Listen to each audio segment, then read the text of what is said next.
읽으실 말씀은 우리 창세기 13장 14절부터 18절까지 말씀입니다. 창세기 13장 14절부터 18절까지 말씀 한 절씩 교독하겠습니다. 롯이 아브라함을 떠난 후에 여호와께서 아브라함에게 이르시되 너는 눈을 들어 너 있는 곳에서 북쪽과 남쪽 그리고 동쪽과 서쪽을 바라보라. 보이는 땅을 내가 너와 네 자손에게 주리니 영원히 이르리라. 내가 내 자손이 땅에 티끌 같게 하리니 사람이 땅에 티끌을 능히 셀 수 있을진데 내 자손도 세리라. 너는 일어나 그 땅을 정박행으로 다녀보라. 내가 그것을 내게 주리라. 읽겠습니다. 이에 아브라함이 장막을 옮겨 헤브론에 있는 마물의 상수리 숲에 이르러 거주하며 거기서 여호와를 위하여 제단을 쌓았더라. 아멘. 오늘 말씀은 아브라함이 롯과 헤어진 이후에 하나님이 찾아오신 내용이 기록되어 있습니다. 하나님이 애굽에서 아브라함에게 복을 주셔서 많은 재물들을 가지고 나와 처음 장마쳤던 곳으로 갔습니다. 하나님의 축복이 임했지만 그 아브라함과 이 롯은 분쟁으로 어려움에 처하게 되었습니다. 아브라함이 그런 어려움을 해결하기 위해서 롯에게 제안을 먼저 하지요. 그래서 네가 먼저 원하는 지역을 선택하라고 이야기를 합니다. 우리가 지난주에 이런 아브라함의 모습이 인간적으로는 굉장히 좋은 모습이지만 신앙적인 면에서는 문제가 있다고 이야기를 했습니다. 인간적인 면으로 이 조카에게 먼저 선택권을 주고 좋은 땅을 이렇게 선택하게 한 것은 참으로 본받을 만한 것입니다. 그런데 문제가 되는 것은 이제 신앙과 관련해서 문제가 되는 거죠. 하나님께서 지금 아브라함이 거하고 있는 땅을 약속으로 주셨습니다. 만약에 롯이 그 땅을 선택한다면 하나님의 약속은 어긋나게 되는 것입니다. 하나님이 그 땅을 롯에게 준 것이 아니라 아브라함에게 주었죠. 그런데 아브라함이 롯에게 선택권을 주므로 하나님의 약속을 어렵게 만드는 일이 벌어지게 됩니다. 그런데 하나님께서 롯에게 은혜를 베풀지 않아 롯은 이제 하나님의 약속의 땅이 아닌 소돔과 고모라 땅으로 가게 됩니다. 그래서 아브라함과 롯은 헤어지게 되는 거지요. 그때 아브라함은 롯과의 문제 때문에 헤어질 수밖에 없지만 떠난 이후에 여러 가지 심정이 들었을 겁니다. 왜냐하면 그 당시에 이 롯은 아브라함에게 든든한 방패 역할을 하고 있기 때문입니다. 지금은 그렇지 않지만 옛날에는 이 치안이 안정이 되지 않았습니다. 그래서 내 가족을 지키기 위해서는 친척들이 옆에 있어야 됩니다. 그래서 내가 가지고 있는 힘이 아니라 친척들의 힘을 빌어서 같이 힘을 합하여 자기의 가족과 자기가 가지고 있는 소유들을 방어해야 되는 이런 상황 가운데 있고요. 또 롯은 지금 이 갈대아 우르에서 아브라함과 늘 함께 있던 사람입니다. 늘 가족같이 지냈던 롯이 이제 떠난다라고 하는 것은 아브라함 마음에 큰 허전함을 갖게 하는 것이죠. 그리고 롯이 떠났기 때문에 이제 이 땅에서 어떻게 살아야 될지라고 하는 염려도 분명히 있을 것입니다. 아브라함도 인간인지라 롯이 선택한 그 땅이 얼마나 풍요한 땅인지를 알았습니다. 그리고 자신이 거할 그 땅이 그렇게 롯이 선택한 땅 비해서는 풍요롭지 않은 것을 알죠. 이제 아브라함은 이 땅에서 어떻게 이 가축들을 먹이며 살아야 될지라고 하는 생각을 아마 했을 것입니다. 그래서 어쩔 수 없이 롯과의 이 관계 속에서 어려움을 해결하기 위해서 이렇게 선택을 했지만 그 이후로 아브라함은 막막했을 것입니다. 그런 막막한 상황 속에서 누가 찾아오죠? 하나님이 찾아오고 있습니다. 그래서 하나님이 찾아온 때를 14절에 보시면 롯이 아브라함을 떠난 후에 라고 이야기를 합니다. 아브라함이 롯과의 헤어짐 그리고 앞으로 어떻게 살아야 될지라고 하는 생각을 갖고 있을 때 하나님이 먼저 찾아오신 것입니다. 아브라함이 하나님께 기도하거나 아브라함이 하나님 앞에 어떻게 살아야지 묻지 않았습니다. 그런데 하나님이 먼저 찾아오고 있는 것입니다. 우리나라 말에는 여기서 강조되고 있는 것이 무엇인지 명확하게 않지만 히브리 단어 원문에 보면요. 가장 먼저 나오는 단어가 무엇이냐면 여호와라고 하는 단어입니다. 우리나라에도 어순이 있잖아요. 우리나라에서 무엇인가를 이야기하려면 주어를 이야기하고 그리고 목적어를 이야기하고 서술어를 이야기합니다. 그래서 우리나라는 그런 순서대로 이야기를 해야 됩니다. 히브리어에도 어순이 있습니다. 그래서 무엇인가 글을 쓸 때 가장 먼저 나와야 되는 단어가 동사입니다. 동사. 그리고 그 다음에 주어가 나옵니다. 왜냐하면 히브리 사람들은 무엇을 행하는 걸 굉장히 중요하게 여기거든요. 그래서 우리가 이 말의 어순에 보면 그 민족이 무엇을 중요하게 여기는지를 조금 알 수 있습니다. 그래서 우리나라는 주어가 가장 먼저 있잖아요. 그리고 서술어가 가장 마지막에 있죠. 우리나라에서 굉장히 중요한 게 뭐냐면 누가 했냐는 겁니다. 무엇을 했냐느냐가 중요한 게 아니라 누가 했냐는 게 되게 중요한 겁니다. 나랑 친한 사람이 있으면 괜찮은 거고 나랑 친하지 않은 원수가 하면 안 되는 겁니다. 똑같은 행동을 해도 누가 했냐에 따라서 평가가 달라지는 것이 우리나라 사고 속에는 굉장히 팽배하죠. 그런데 영어는 조금 다르지 않습니까? 영어는 주어 다음에 동사가 나오죠. 거기는 무엇을 했냐 안 했냐가 참 중요합니다. 그래서 누가 했냐도 중요하지만 이 무엇을 했느냐 이게 좀 중요하게 대두되고 있는데요. 그거보다 더 강조되고 있는 것이 히브리어입니다. 히브리어는 동사가 아예 맨 앞에 나와요. 그래서 무엇을 했다 그리고 누가가 나옵니다. 그런데 그런 순서에서 무엇인가 자신이 강조하고 싶은 것을 그런 어순을 조금 바꿔서 앞으로 빼버립니다. 또 지금 여기에서 강조하고 있는 것은 하나님 말씀에 따라가는 것이 아니라 하나님 여호와를 강조하고 있는 겁니다. 누가 찾아왔죠? 여호와가 찾아왔습니다. 여러분 성경에 보면 이 하나님에 대한 이 단어가 여러 가지가 나오지만 크게 두 가지 단어가 있습니다. 하나는 엘로힘이라고 하는 단어가 있습니다. 엘로힘. 또 하나는 여호와라고 하는 단어가 있습니다. 여러분 여호와와 엘로힘이 조금 다르거든요. 창세기 1장에 보시면 뭐라고 이야기하죠? 태초에 하나님이 천지를 창조하시잖아요. 그때 하나님이라고 하는 단어는 엘로힘이라는 단어예요. 엘로힘이라는 단어의 강조점은 능력의 하나님, 지혜의 하나님, 권능 이런 것을 이야기합니다. 그런데 하나님의 다른 이름인 여호와가 있거든요. 여호와가 가장 처음에 나오는 때는 창세기 2장입니다. 창세기 2장 한번 볼래요? 자, 창세기 2장에 보시면 자, 2장 4절 말씀 보겠습니다. 2장 3절까지는 전부 다 단어가 하나님이라고 번역이 됐을 겁니다. 그런데 2장 4절에 보면 이제 달라지거든요. 함께 읽겠습니다. 시작. 이것이 천지가 창조될 때에 하늘과 땅에 내려기는 여호와 하나님이 땅과 하늘을 만드시던 날에. 아멘. 여기 보면 누가 나오죠? 여호와라고 하는 단어가 나와요. 그래서 하나님은 하나님인데 여호와가 붙으면 의미가 조금 달라집니다. 여러분 우리가 다윗의 가장 위대한 시편 23편이 있잖아요. 거기 어떻게 시작하죠? 여호와는 나의 목자신라고 이야기합니다. 하나님을 표현할 때 하나님이 나의 목자가 아니라 여호와가 나의 목자예요. 무엇인가 하나님을 지칭하는데 다른 하나님을 지칭하고 있는 것입니다. 이 여호와라고 하는 이 단어의 뜻은 언약의 하나님이에요. 능력이 많으시고 그리고 지혜롭고 그리고 탁월한 권능이 있는데 나와 관계가 없습니다. 때로는 내 원수예요. 그럼 그런 것들이 나에게 도움이 전혀 안 되죠. 그래서 엘로힘이라고 하는 하나님이라는 단어를 쓸 때는 관계는 별로 중요하지 않고 하나님의 능력, 하나님의 지혜, 하나님의 힘을 강조할 때는 엘로힘이라는 단어를 씁니다. 그런데 여호와를 쓸 때는 뭐냐면 관계가 굉장히 중요한 거예요. 그 하나님이 어떤 하나님이냐? 나에게 언약을 베풀어 주신 하나님. 그리고 나와 관계가 있는 하나님. 이것을 이야기할 때는 여호와라는 단어를 씁니다. 그래서 하나님을 이야기할 때 내가 너무 힘들고 내가 괴로운데 하나님의 그 은혜를 구하고 싶어요. 그러면 어떤 단어를 쓰냐면 하나님의 능력이 많으시고 힘이 있지만 하나님과의 나와는 언약의 관계입니다. 하나님은 나의 아버지십니다 라고 해서 여호와라는 단어를 쓰게 됩니다. 지금 여기도 하나님이 아브라함을 찾아올 때 어떤 하나님이 찾아오시죠? 여호와 하나님이 찾아온 거예요. 그냥 단지 능력이 많으시고 힘이 많으신 하나님이 아니라 하나님이 아브라함을 보실 때 어떻게 보냐면 내가 너를 선택했고 너와 나는 관계가 있다는 것을 강조하기 위해서 여호와라는 단어를 쓰고 있는 것입니다.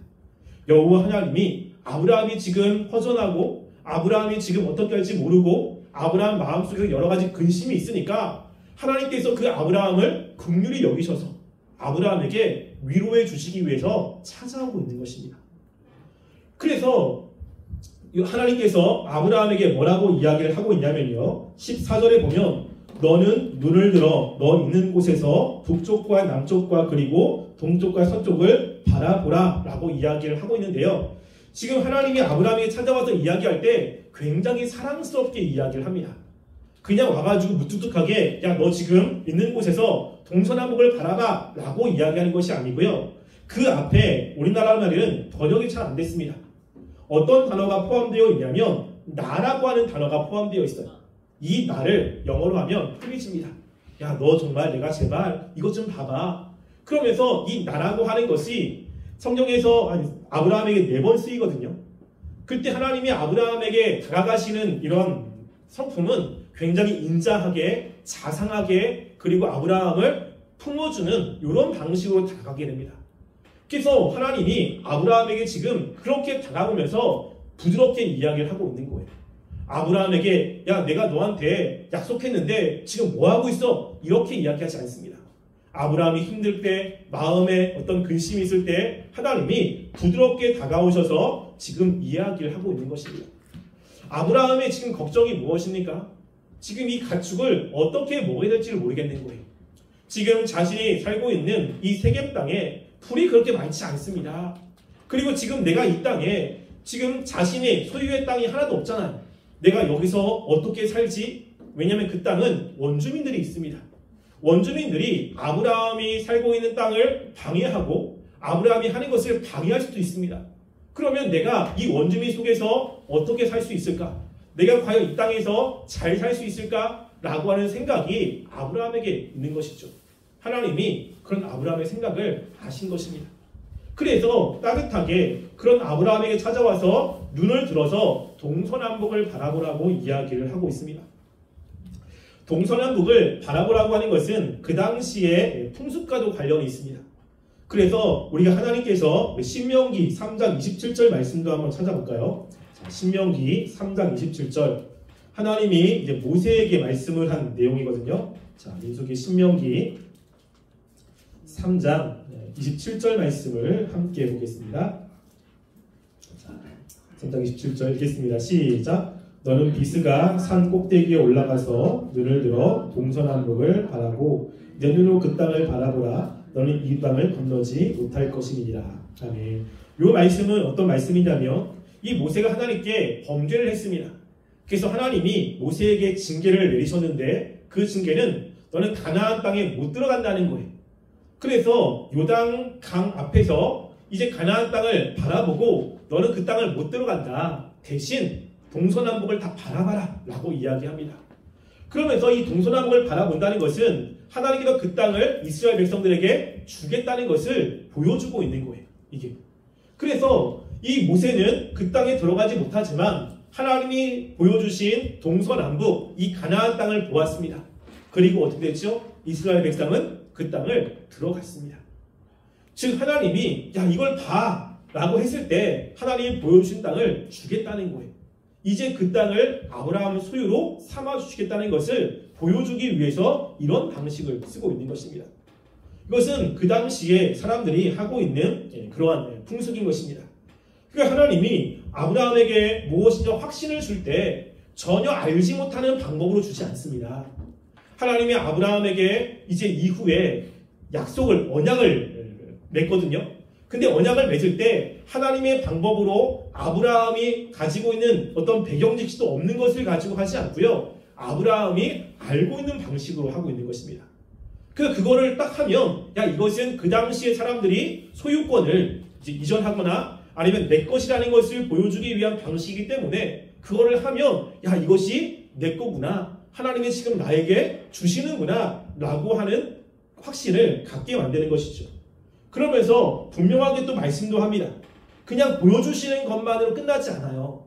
왜냐하면 보여준 거 끝나면 이게 하나님이 자신은 그렇게 생각하지만 하나님이 나에게 과연 이것을 주실까? 이런 생각도 들 수도 있잖아요.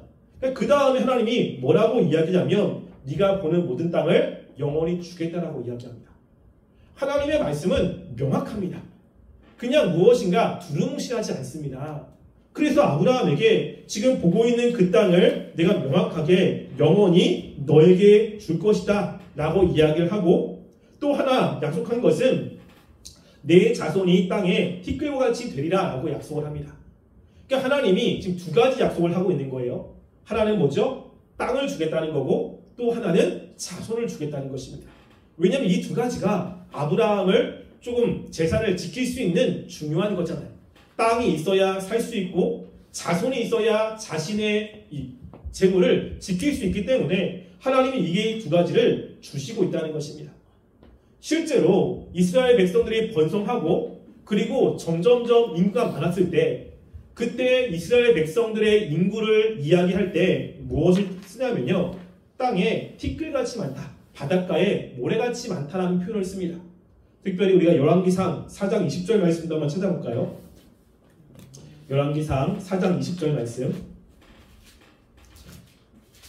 열왕기상 4장은 솔로몬 당시에 이스라엘 백성들의 모습을 기록을 하고 있습니다. 그래서 이스라엘 백성에서 가장 강력한 나라, 가장 번성한 나라가 이제 솔로몬 때인데 열왕기상 4장 20절 말씀 함께 읽어볼게요. 읽겠습니다. 시작. 유다와 이스라엘 인구가 바닷가의 모래같이 많게 되매 먹고 마시며 즐거워하였으며. 아멘. 여기 보면 유다와 이스라엘, 즉 아브라함의 후손이잖아요. 아브라함의 후손의 인구가 얼마나 많다고 이야기하죠? 바닷가에 모래같이 많다라고 이야기합니다. 그냥 다른 표현을 써도 돼요. 근데 굳이 이 표현을 쓴 것은 이 표현을 하나님이 아브라함에게 했기 때문에 그렇습니다. 아브라함에게 내가 너의 후손을 티끌같이 많게 하겠다 라고 약속했기 때문에 그 약속의 성취가 이렇다라는 것을 보여주기 위해서 똑같은 단어를 쓰고 있는 거예요. 하나님이 아브라함에게 지금 찾아가셔서 걱정하고 있는 것, 나는 어디 정착하지? 라고 하는 것과 과연 내가 이 재물들과 나의 생명을 지킬 수 있을까라고 하는 것을 해결해 주시고 있습니다. 우리가 여기서 알 수 있는 것이 있습니다. 그게 뭐냐면요. 하나님은요, 하나님의 백성들의 아픔과 그 마음에 힘든 것을 알고 계신다는 거예요. 하나님이 찾아와 주신다는 것입니다.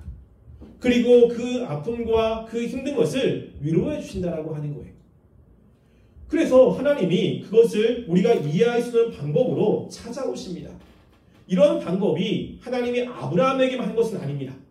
아브라함 후에 하나님의 백성들에게 하나님이 찾아오시는데요. 그 중에 두 가지를 함께 찾아볼게요. 창세기 28장 10절부터 15절 말씀입니다. 자, 창세기 28장 10절부터 15절 말씀. 우리가 잘 알고 있는 야곱이 베델에서 이제 환상을 본, 천사를 본 내용이 기록되어 있는데요. 자, 창세기 28장 10절부터 15절까지 우리 한 절씩 이것을 교독하겠습니다. 야곱이 부엘세바에서 떠나 하란으로 향하여 가더니 한 곳에 이르러는 내가 진지라 거기서 유숙하려고 그곳에 한 돌을 가져다가 괴로 삼고 거기와 자라니 꿈에 본즉 스탁다리가 땅 위에 서 있는데 그 꼭대기가 하늘에 닿았고 또 본즉 하나님의 사자들이 그 위에서 오르락내리락하고 또 본즉 여호와께서 그 위에 서서 이르시되 나는 여호와니 너의 조부 아브라함의 하나님이요 이삭의 하나님이라 내가 누워있는 땅을 내가 아브라함의 자손에게 주리니 내 자손이 땅에 티끌같이 되어 내가 서쪽과 동쪽과 북쪽과 남쪽으로 퍼져갈지며 땅의 모든 족속이 너와 내 자손으로 말미암아 복을 받을지라. 너와 함께 있어 내가 어디로 가든지 너를 지키며 너를 이끌어 이 땅으로 돌아오게 할지라. 내가 내게 허락한 것을 다 이루기까지 너를 떠나지 아니하리라 하신지라. 아멘. 우리는 이 사건을 잘 알고 있죠. 야곱이 형 에서를 속였습니다. 에서가 너무 화가 나서 이 야곱을 죽이려고 한 겁니다. 지금 야곱은 자신의 목숨을 건지기 위해서 이제 어머니가 있었던 하란으로 도망가는 거죠. 그래서 너무 열심히 가서 하루 만에 이 베델이라는 곳에 왔습니다. 더 이상 도망갈 수가 없는 거예요.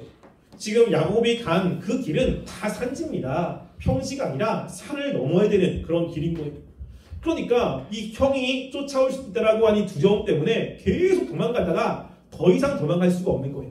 이제 기진맥진하고 이제 형이 오면 자기는 죽을 수도 있는데 더 이상 갈 수가 없는 겁니다. 거기서 잠이 드는 거죠. 근데 하나님이 야곱을 선택했고 야곱을 통해서 하나님의 그 언약들이 이루어지게 하셨습니다. 그때 이 야곱을 하나님이 찾아오신 것입니다. 갑자기 하늘에서 사닥다리가 내려왔고 천사가 오르락내리락 하고 있는 거죠. 그냥 야곱이 그 환상만 보았다면 그게 무엇인지 알 수가 없을 겁니다. 근데 하나님이 뭐라고 이야기하죠? 설명을 해주는 거예요. 야, 네가 보여주는 이 땅 동서남북 다 너한테 줄게.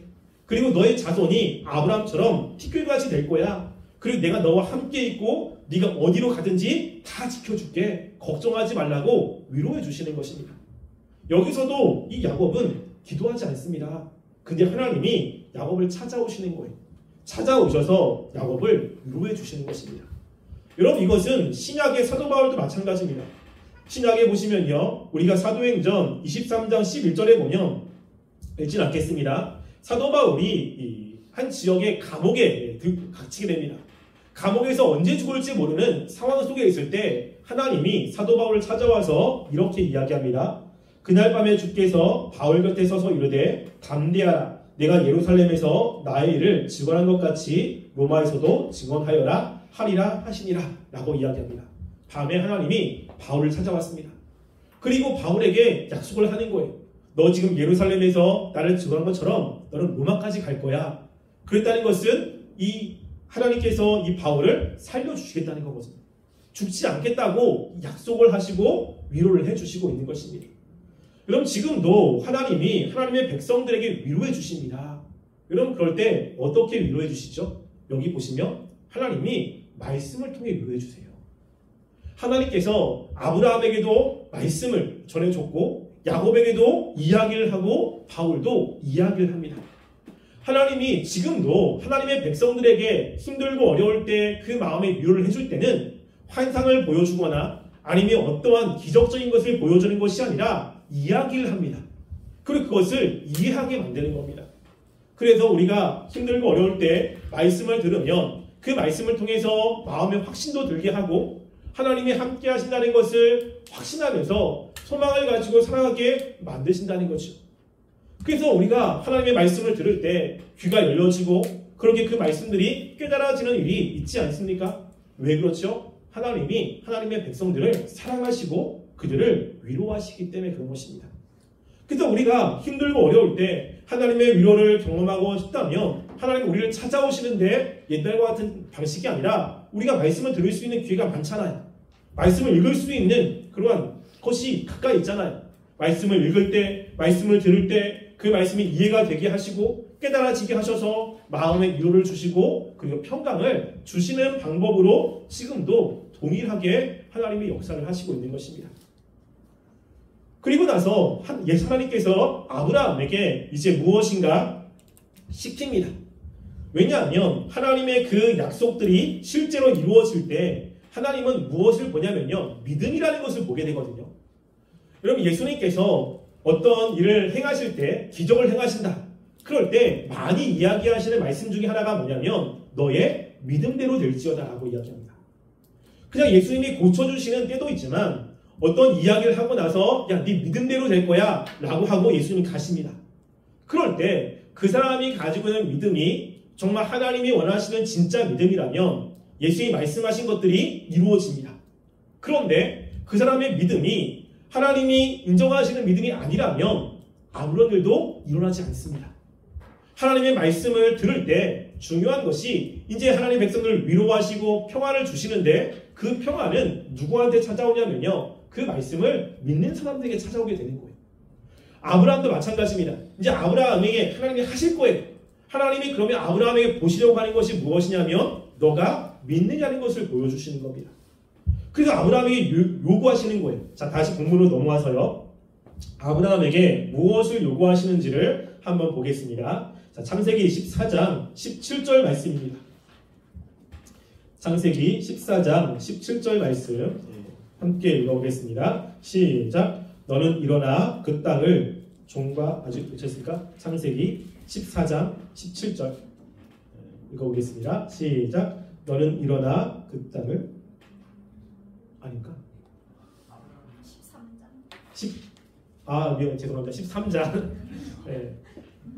13장 17절 읽겠습니다. 시작. 너는 일어나 그 땅을 종과 행으로 두루 다녀보라. 내가 그것을 네게 주리라. 아멘. 하나님이 아브라함에게 해야 될 것을 이야기를 하는 거예요. 야, 내가 너 땅을 주고 너의 자손을 많게 할 거야. 다 좋았어요. 되게 좋잖아요. 그럼 이제 하나님이 아브라함에게 원하는 것은 너가 그것을 믿니? 라고 물어보는 거예요. 그 믿음으로 무엇을 요구하냐면 하나님의 말씀에 순종하는 것을 요구하는 거예요.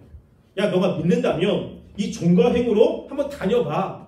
이게 그렇게 중요한 건 아니잖아요. 그냥 가기만 하면 되는 거잖아요. 근데 이 가는 것은 어떤 의미가 있냐면요, 내 거라고 하는 의미가 있습니다. 여러분, 우리가 이렇게 돌아다니는 것을 여호수아에 가면 알 수 있어요. 하나님이 여호수아에게 여리고성을 돌라고 이야기하잖아요.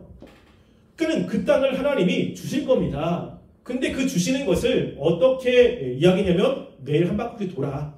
그리고 마지막 날에는 7바퀴를 돌아. 그 7바퀴를 돈다는 것은 무엇이냐면 그 땅이 내 소유라고 하는 것을 보여주고 있는 그 당시의 풍습이에요. 그러니까 그 땅을 돌면서 이 땅은 내 거라는 거죠. 근데 아직까지 이스라엘 백성의 준 땅이 아닙니다. 그러면 하나님이 그렇게 말씀할 때 뭘 원하는 거죠? 내가 이 땅을, 이 여리고성을 너한테 주는데 너희들 믿니? 믿으면 돌아. 돌면 믿게 되는 거야. 못 믿으면 못 도는 거지. 왜냐하면 여리고성에서 만약에 화살을 날라오면 이스라엘 백성은 맞고 죽을 수 있거든요. 여리고성 사람들이 공격을 하면 그냥 돌기만 하니까 이스라엘 백성들은 거기서 피해를 볼 수가 있습니다. 하나님의 말씀을 믿고 하나님이 그 땅을 줄 거라는 것을 확신을 갖고 돌면 그 땅이 이스라엘 백성의 땅이 되는 거예요. 아브라함에게도 똑같은 겁니다. 너 여기 있는 거 돈과 핵으로 돌아. 한번 이렇게 밟아봐. 그냥 밟는 것이 아니라 그 땅이 네 거라는 것을 확신 가지고 밟으라는 거거든요. 그때 아브라함이 그것을 믿으면 행하겠죠. 근데 믿지 못하면 행할 수가 없는 겁니다. 근데 아브라함은 어떻게 했냐면 18절 말씀에 18절 함께 읽겠습니다. 시작. 이 아브라함이 장막을 옮겨 헤브론에 있는 마므레 상수리 숲에 이르러 거주하며 거기서 여호와를 위하여 제단을 쌓았더라. 아멘. 어떻게 했습니까? 장막을 옮겨갔습니다. 하나님의 말씀에 순종하는 모습으로 답을 했죠. 즉 하나님의 그 놀라운 역사는 하나님의 말씀을 믿는 사람들에게 나타나는데 그 믿음이라는 것은 무엇으로 나타나냐면요, 순종이라는 것으로 나타나게 되어 있습니다. 믿으면 하는 거고요, 못 믿으면 안 하는 겁니다. 중간은 없습니다. 하나님이 말씀할 때는 분명히 그것을 주겠다고 이야기를 하는 거거든요. 분명히 주지 않으면 말씀하지 않습니다. 그러니까 하나님이 괜히 한번 떠보진 않아요. 절대. 무엇인가 계획이 있고 무엇인가 하나님의 그 약속이 명확히 있기 때문에 그 약속의 대상자에게 얘기를 하는 겁니다. 그러면 약속의 대상자는 그걸 듣는 거지. 그리고 깨달아지는 겁니다. 아, 하나님이 이렇게 하시는구나. 근데 그게 내 소유가 되려면 무엇이 필요합니까? 순종이 필요한 거예요. 순종이. 그렇게 가라고 했을 때 가야죠. 예를 들어서 하나님이 이스라엘 백성들에게 홍해를 가르고 그 이후에 요단강을 가를 때가 있잖아요. 요단강은 좀 다르게 가릅니다. 이스라엘 백성들이 이제 하나님이 가나안 땅으로 인도할 겁니다. 근데 앞에 홍해가 있어요. 이스라엘 백성은 수용을 해본 적이 없습니다. 하나님 뭐라고 이야기하면 앞에 언약궤를 들고 건너가라는 거죠. 그냥 건너가라는 겁니다. 이스라엘 백성 입장에서는 건너가면 그냥 들어가면 죽는 거예요. 근데 하나님이 건너가래요. 왜냐하면 하나님은 이스라엘 백성들을 건너갈 때 어떻게 할지 다 계획이 있습니다. 이스라엘 백성들은 모르지만 하나님이 어떻게 할지를 다 계획을 세우셨고 그리고 앞으로 그렇게 하실 거예요. 근데 뭘 보죠? 그렇게 믿느냐는 걸 보는 거예요. 이스라엘 백성이 안 보이지만 그 언약궤를 들고 갈 때 하나님의 역사가 일어납니다. 여러분, 근데 그 요단강이 갈라질 때 참 독특한 게 뭐냐면요, 만약에 이 언약궤를 맨 사람이 요단강에 한 발자국 한 발자국 갈 때 물이 조금씩 갈라진다면 야, 확신해가지고 가겠죠. 가면 무엇인가 일이 이루어져. 한 발자국 가면 무엇인가 변화가 일어나. 그러면 확신해가지고 가겠죠. 여러분, 그런데 이 언약궤를 맨 사람들의 발이 이 무릎까지 찰 때까지 아무것도 일어나지 않습니다. 들어가는데 아무런 변화가 없는 거예요. 또 한 발자국 들어가는데 아무런 변화가 없습니다. 뒤에는 200만 명이나 되는 사람들이 같이 따라오고 있고, 근데 계속 들어갈 때 그 언약궤를 맨 사람들의 마음이 어떻겠습니까? 뒤에서 계속 밀고 들어오면 끌려가지고 죽는 거거든요. 그런데 그때 하나님을 믿고 담대하게 나아갔을 때가 되니까 그때 이루어지는 겁니다. 하나님은 이렇게 이루어주세요. 그래서 우리가 하나님의 약속을 믿고 한 발자국 나갈 때 어떤 것이 바뀌는 게 아니고요. 우리가 그것을 믿고 나아가면 어느 순간 모든 것들이 뒤집어지기 시작합니다. 어느 것들이 바뀌기 시작하는 거예요. 그래서 우리가 이제 다음 주에 보겠지만 아브라함이 거하는 곳에서 318명의 군사들을 양성하거든요. 그거는 그 당시에 웬만한 소규모의 국가가 소유하고 있는 군사력입니다. 하나님이 굉장히 아브라함에게 복을 주시거든요. 우리도 마찬가지입니다.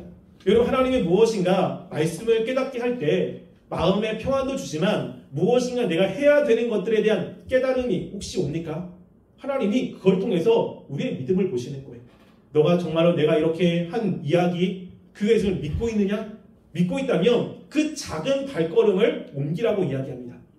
그때 우리가 하나님의 말씀을 믿고 옮기면 그때 하나님의 역사를 우리가 경험하게 되는 것입니다.